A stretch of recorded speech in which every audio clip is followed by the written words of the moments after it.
Hundreds of trucks, tractors, delivery vans and other vehicles have blocked roads and caused significant disruption around the country today as part of a nationwide protest over the cost of fuel. Demonstrations involving slow-moving convoys were held in Cork, Galway and Limerick, while O'Connell Street in Dublin remains blocked this evening. Our reporter Joan O'Sullivan is standing by in Dublin city centre. Joan, these protests have had quite an impact around the country today, haven't they? They have, Eileen, and they're continuing to do so. As you can see, protesters are still very much making their presence felt here in Dublin city centre. Many of those arrived from protests elsewhere in the country that they'd attended very early this morning before travelling on here to Dublin. These protests have been organised by local activists, mainly online, and they've resulted in convoys of slow-moving vehicles causing traffic disruption across the country. In a show of frustration, tractors, trucks, cars and buses staged protests around the country today, joining convoys moving slowly along main national roads and motorways, calling for a cap on fuel prices.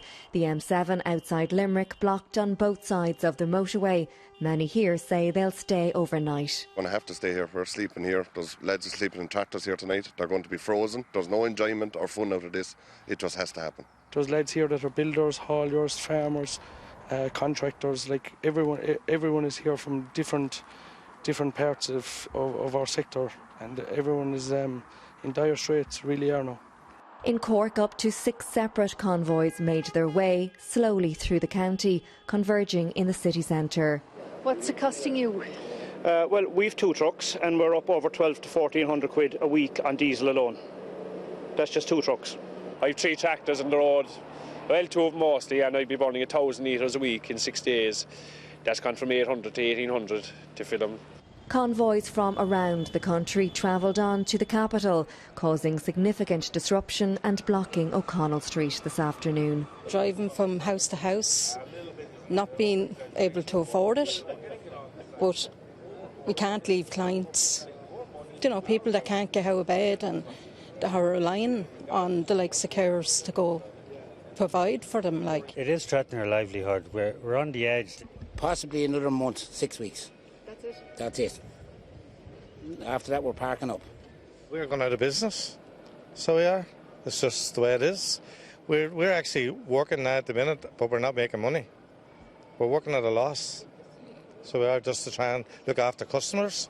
The impact of the protests were felt by commuters and other road users today, while the government says it's firmly committed to supporting households and businesses who are struggling. Diane Connor, RTE News. Now, all of those nationwide protests culminated in speeches here in O'Connell Street this afternoon. We heard from politicians from Sinn Féin, Independent Ireland and Aontú, and from the protesters themselves. The crowd heard calls for the immediate abolition of government taxes on all fuel and the elimination of the carbon tax.